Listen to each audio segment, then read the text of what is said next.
Hi, everyone. This is Phil Travis, and this week's lesson is on the war on terrorism. The war on terrorism is a term that generally refers to the broader U.S. counterterrorism effort that was kicked off following the terrorist attacks of September 11th, 2001. Though the war on terrorism possesses much greater historical roots. And in this lesson, we're going to look at some of those deeper historical roots. We're also going to look at the September 11th terrorist attacks, and we'll look at the subsequent invasion of Iraq and other aspects of foreign policy that emerge following the terrorist attacks of September 11th, 2001. I want to talk for just a second about the roots of the war on terrorism, the roots of, or the ingredients of events that led to the emergence of an international terrorist problem, and then subsequently to the formation of a U.S. foreign policy to deal with it. Though you could take this conversation much deeper, you could take it to different parts of the world. You could talk about different regions. You could go back and examine the roots of the war on terrorism on many levels, particularly during the late Cold War, but also beyond. But in the short term, I want to talk about the war on terrorism's roots with respect to really three major historical events that helped to foment and build sort of radical Islamism, radical Islamic nationalism, and terrorism from the Middle Eastern world. One issue was the issue of Israel and Palestine. Of course, Israel was created as a formal, internationally recognized nation following World War II by the United Nations. Israel was positioned alongside an area known as Palestine that was populated by many Islamic Palestinians. Over the course of the 20th century, there were a series of wars fought. In 1948, in 1967, in the early 1970s, and so forth, between Arab powers and Israel. And in the course of these events, you ultimately see a general trend that continues to this day of Israel expanding substantially beyond its territorial borders, at least its UN-mandated borders, and expanding into territory that was supposed to be Palestinian. And this is ultimately, in recent years, this is, the issue of settlements. So Israel has continually expanded, in some cases through settlements, in other cases through war. Not wars, I'm not saying that Israel brought about all of those wars, and actually a number of those wars were cases of allied Arab countries attacking Israel. But through these subsequent events, Israel continually expands, and as Israel continually expands, the plight of the Palestinians grows ever more desperate. The Palestinians they're not an internationally recognized nation. They're not. They don't have a seat at the UN, and so the Palestinians have become the center of concern for many Middle Eastern countries and people. As Israel has continually expanded into Palestinian zones, the Palestinians have experienced events that Palestinian people and other Middle Eastern individuals and countries regard as not unlike a level of genocidal destruction on the Palestinian people. So this is a very, very tumultuous and critical event. During the 1970s, it really goes back to the late 60s, you see the United States really take an exclusive relationship with Israel. The United States becomes the number one backer, the number one supporter, and the number one ally of Israel. And subsequently, in the 1970s, as the situation becomes more and more desperate for the Palestinians, you see increasing young Palestinians that are increasingly, by the late 70s and 80s, being radicalized, being radicalized and ultimately engaging in various forms of terrorism as the situation becomes more and more desperate. The issue of Israel-Palestine was a critical issue. It was one of the primary sources of animosity on the part of founding members of groups like Al-Qaeda. And in fact, it was remarked, as one of the primary bodes of contention for Muhammad Atta and, of course, Osama bin Laden as well. So the U.S.'s kind of exclusive support for Israel was one of the reasons why we start to see sort of this radicalized Islamic nationalism become targeted at the United States directly. Of course, there's also the Afghan War, which, of course, the Soviet invasion of Afghanistan at the end of the 1970s leads to a jihad against the atheistic communists in the war in Afghanistan. It was a brutal war. The Afghan War was a brutal war, and you see sort of radicalized fundamentalist individuals going to Afghanistan to take up the jihad, to take up the war. And of course, bin Laden was one of those individuals. Of course, during the Afghan War, the United States had really eagerly sought to give the Soviets what the Soviets gave the United States in Vietnam. And so the United States, through the CIA, helped to arm some of the so-called mujahideen that were fighting the Soviets in Afghanistan. It is a myth that the United States ever directly trained bin Laden, by the way. The United States never directly trained bin Laden. Bin Laden was involved in like one battle in the Afghan War, and he greatly identified with it, and he used it as something to build up his myth as sort of a Islamic nationalist fighter. But the United States never directly trained bin Laden, though we did not mind the development of radical, fundamentalist Islam amongst the Mujahideen fighters, because it would facilitate their effectiveness in the war against the Soviets, which is what concerned the United States the most. So that was a sort of major development for the growth of radicalized Islamic nationalism. You see, even though it's a Shia country, you also see the development of more radicalized fundamentalist, I should say, Islam in Iran as well. But Afghanistan becomes this sort of jihad against the Soviets, and we see the so-called Wahhabi Islamists go to fight in Afghanistan. After Afghanistan, of course, in 1990, Saddam Hussein, the leader of Iraq, would invade Kuwait. And upon invading Kuwait, the United States ultimately would become the driving force behind an international effort, a multilateral effort to push Saddam Hussein out of Kuwait in the Persian Gulf War.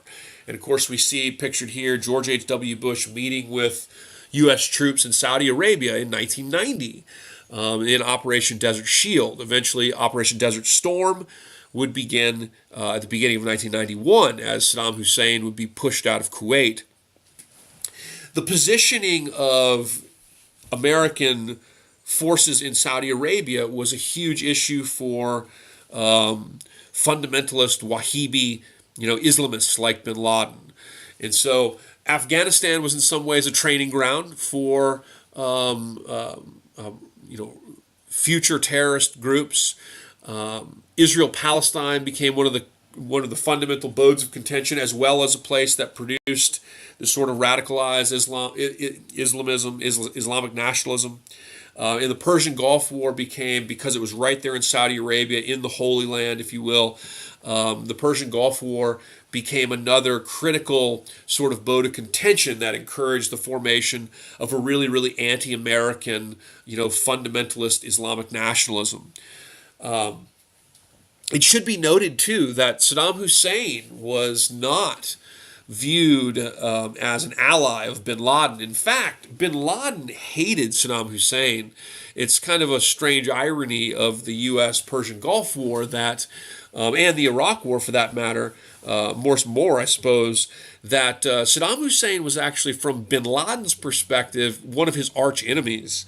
At the late 80s, early 90s, bin Laden wanted three leaders overthrown probably more than anyone, and that was Saddam Hussein, Bashar al-Assad in Syria, and Hosni Mubarak in Egypt. And of course, the reason was with Saddam Hussein and the others, but the reason primarily was that Saddam Hussein was not he was not a fundamentalist Islamic leader. He was, by Middle Eastern standards, a secular socialist dictator. And Bin Laden hated the fact that this like socialist secular dictator was leading Iraq, and he wanted him overthrown because he was seen as a heretic basically, and as a socialist. And so when the United States began targeting Iraq, first in the Persian Gulf War, and then, of course, with Operation Iraqi Freedom in 2003, the United States was effectively accomplishing a goal that bin Laden himself had wanted, which was the overthrow of Saddam Hussein. There's also events in the 90s, before 2001, I should say, that also really kind of were warning signs of what was to come. The 1993 World Trade Center bombing, of course, the bombing of the USS Cole in October 12th, 2000. The Cole bombing was directly ignored by the Bush administration. The Bush administration was really obsessed with Iraq, even though Iraq was not part of the terrorist problem at that time. Instead, Iraq was, like I said, generally uninvolved with radical Islamist nationalists, and he was generally regarded as a secular leader. But the Bush administration, the George W. Bush administration, was really obsessed with Iraq, and they continually disavowed the evidence that Afghanistan was the real sort of sanctuary, one of the real sanctuaries for groups like Al Qaeda and for these potential extreme terrorist attacks. So, the Bush administration's war in Iraq and also Afghanistan, of course, the Afghanistan operation known as Operation Enduring Freedom, and of course the Iraq war was initially known as Operation Iraqi Freedom. These really began after the September 11th, 2001 terrorist attacks. Even though the invasion of Iraq doesn't occur until 2003, the terrorist attacks of September 11th, 2001 created the initiative for the Bush Doctrine, as it's called. And the Bush Doctrine really is a unilateral global strategy principle, meaning that the Bush Doctrine reserved the right of the United States, with or without the support of the international community, to take unilateral action against nations that it deemed to be either a direct threat or a potential future threat. And of course, this generally involved the offering of ultimatums to foreign leaders. Afghanistan, the Taliban was given an ultimatum to turn over bin Laden. And of course, the threat of force was the recourse for their refusal to do that.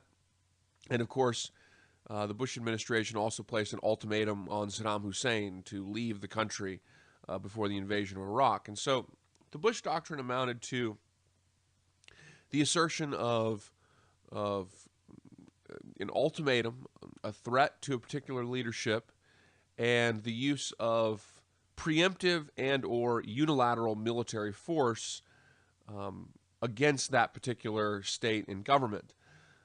Preemption means taking a military assault against a country before they've actually committed an act against you.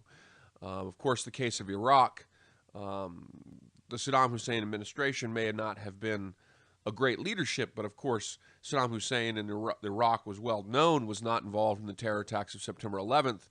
It was a leadership that had not been deeply involved with the forces of terrorism either, but the Bush administration deemed it to be a potential future threat in the region, and from that ground used a large-scale conventional preemptive use of force against the Saddam Hussein regime. So the Bush Doctrine is, in some respects, a break from the past, meaning that we will reserve the right to use large, preemptive, and unilateral force, not necessarily an agreed international force against countries that have not directly attacked the United States. That was the principle behind both the attack in Iraq and, of course, the war in Afghanistan. The Bush Doctrine was really the construction of neoconservatives who believed that, particularly with Iraq, who believed that if the U.S. could encourage revolutions in the Middle East, that these revolutions would ultimately, if the United States was complicit in creating them, would create a groundswell of American-centric nations throughout the Middle East. This was the kind of idea behind the Bush Doctrine in Iraq. The invasion of Iraq, of course, occurred in 2003, and it was masterminded really most by Donald Rumsfeld and Dick Cheney. Rumsfeld had insisted that the United States would use a very limited, small, relatively small invasion force of 122,000 armed forces going into Iraq. This was a refutation of the encouragement of specialists in the administration, Middle Eastern specialists, that insisted that the United States needed a force of at least 270,000. Rumsfeld didn't want to do that. They wanted to kind of do this short, quick, and relatively on the cheap. And Rumsfeld believed that our technological superiority over the Iraqi military would be the advantage that would make us successful. In a way, it was similar to how we escalated in Vietnam, as McNamara and the planners around the Vietnam War were very much misguided by the huge technological and economic advantages possessed by the United States. Of course, the direct reason when Colin Powell, the Secretary of State at the time, went before the United Nations in 2001 demanding that the United Nations support the U.S. operation against Iraq in 2002 and 2003, the assertion was that Iraq possessed a weapons of mass destruction program, and that this weapons of mass destruction program was a threat because it potentially could fall into or be given to terrorist forces. George W. Bush famously referred to Saddam Hussein's Iraq as part of an axis of evil, in which he included the other countries that were, like Afghanistan, that were viewed as enemies of the United States, but also terrorist enemies throughout the globe. And so the justification was that the Iraqi regime of Saddam Hussein possessed weapons of mass destruction, and that these weapons of mass destruction might fall into the hands of terrorists and be used against the United States.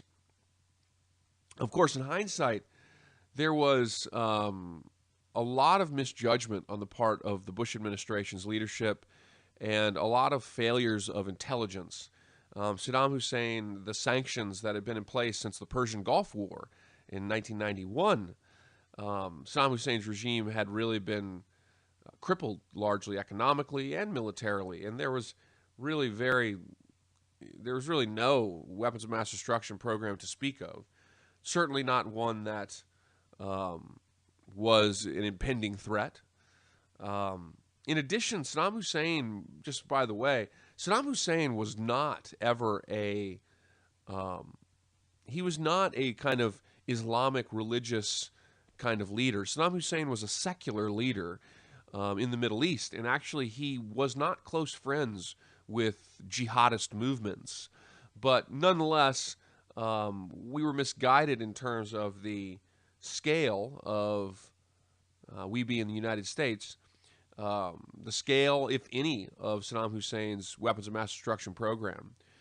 In addition, there was complete misjudgment of the Iraqi resistance and of the difficulties of nation building in Iraq. There was an accepted notion presented by individuals like Dick Cheney, who's pictured here center, that the United States would be accepted as liberators. and that the actual end game of rebuilding and reconstructing Iraq would be relatively easily. And of course, that was a huge error, and the reality could not have been further from the truth.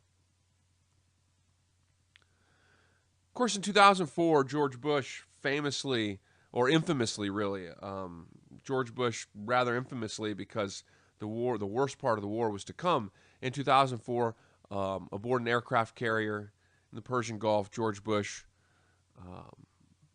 declared mission accomplished, the end of combat operations in Iraq. In reality, it was a statement more similar to Neville Chamberlain's declaration of peace in our time at the beginning of World War II, after the Munich crisis, or the Munich conference. Mission was not accomplished, obviously. The war in Iraq descended into sectarian violence. The worst and harshest fighting was yet to come, particularly the two operations in Fallujah, which were some of the most devastating for Iraqi civilians and American soldiers. The worst part of the war was yet to come. The United States had made some significant failures in the early period of the war. We had disbanded the Ba'athist Party, which was Saddam Hussein's political party. It was something that seemed like a no-brainer at the time, but the Ba'athist Party was the only group that really had great experience in leadership in the government. And so the Ba'athist Party offered a political structure. Well, disbanding the Ba'athist Party meant that you basically had to start from scratch, and that you'd start from scratch amid increasing sectarian tensions. They also disbanded the Iraqi military, which again was also seemed like a no-brainer, that you would disband this military because this military was associated with Saddam Hussein and his Ba'athist Party, and was associated with being used in some cases against the people of Iraq. However, disbanding the military, disbanding Saddam Hussein's Ba'athist Party were really quite devastating failures, because they undermined formal institutions in the country, and led the United States to have to create from scratch these institutions amid increasing sectarian violence among Sunnis and Shias. One of the great problems with the American war during this period was that the Sunni element, Sunni Islam in Iraq, the Sunnis, the Ba'athist Party, were Sunni. They were a minority in the country. The Shia were the majority. Well, the Sunni had been ruling in Iraq for decades, and the United States effectively, through their partners on the ground, ultimately alienated the Sunni. And many Sunnis rallied behind Sunni Islamic leaders and became what they described as jihadist in fighting the American and the American-backed Shia government, the al-Maliki government, ultimately. The result is the development of an increasing sectarian tension in the country, and today this remains, as the Islamic State is evidence of these failures of the United States operations in Iraq. The Islamic State is largely a Sunni jihadist militant group, and its support really comes from wide sectors of the Iraqi military and the Iraqi populace that was disenfranchised, basically, or cut out of the new government that was created in the aftermath of the invasion of Iraq. And so this division that was created fundamentally at the beginning of the Iraq War, this encouragement inadvertently by the United States for sectarian violence among Sunni and Shia, has really created the Sunni jihadist movements in Iraq that Americans fought first in Fallujah, and now that the American-backed ally in Iraq faces with the insurgent IS or ISIL or ISIS, the Islamic State movement. The Obama administration has, of course, just a last note here, the Obama administration, of course, has really continued the war on terror, Granted, they called it something different, but they've continued the war on terror, and in some respects, in some aspects, U.S. involvement internationally in fighting the war on terrorism has gone up, and in other respects, perhaps it has gone down. Barack Obama, your book compares his policy as more like Eisenhower's policy. And what the author means by that is that Barack Obama is attempting to wage the war on terror vigilantly, but trying to do so with less reliance on large-scale, conventional, very costly style operations. And so Barack Obama, the Obama administration, tends to rely on air power. Of course, we've seen that in trying to combat the Islamic State. Support for insurgents, we've seen that with, of course, support for those fighting the Assad regime in Syria. And of course, we know that provided mixed results, as undoubtedly some of the support for insurgents that were helping us, undoubtedly some of that support ultimately went to those individuals who were forming the Islamic State movement. The use of drones, the Obama administration has used, for example, Predator drones at a much higher level than the Bush administration in places like border areas around Afghanistan and Pakistan, and in places like Yemen. The use of drones has become a commonplace and a new issue for Americans to consider when it comes to waging the war on terror.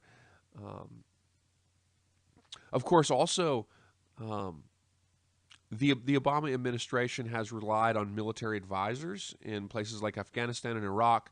We have really ended conventional war by direct American forces in Afghanistan and Iraq, but we remain there as in advisorial capacity.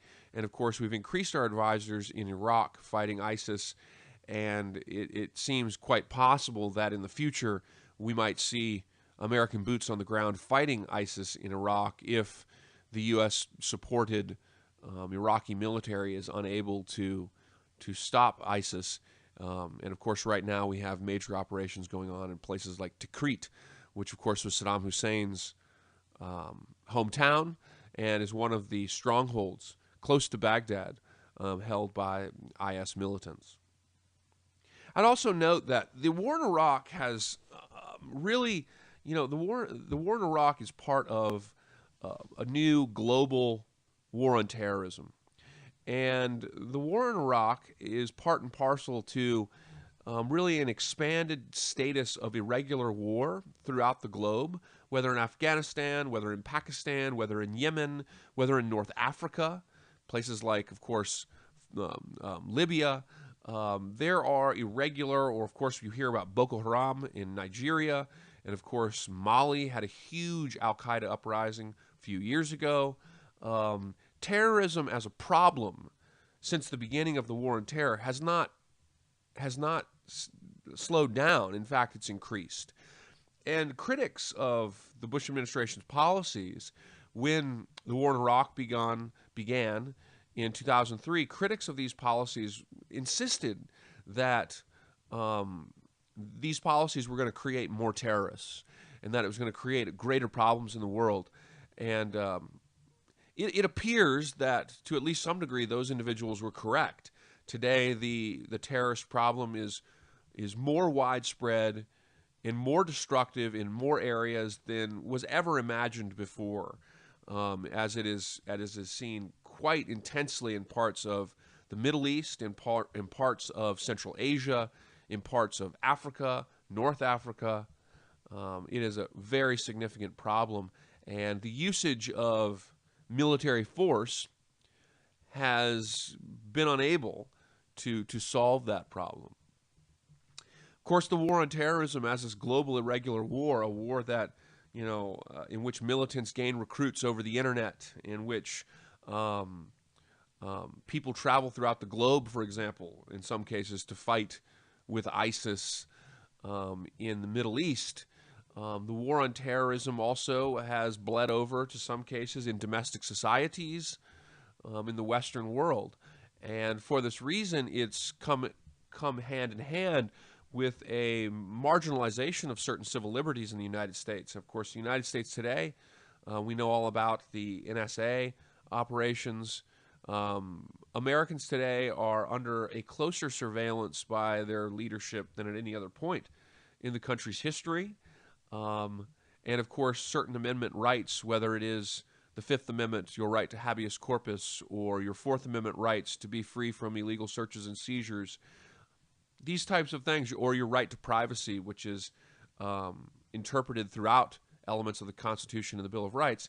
These rights by the USA Patriot Act, which has been renewed several times since it was created by the Bush administration following the 2001 terrorist attacks, certain key American rights and freedoms have come under attack as a result of this global irregular war that the United States is engaged in. It's a global irregular war because it's a war that does not have clear boundaries. It doesn't have clear boundaries in terms of states that are involved. It's generally non-state actors. Generally, you're talking about groups that operate within a variant of countries. They operate across the borders of countries, and they recruit people via mass media, particularly the internet.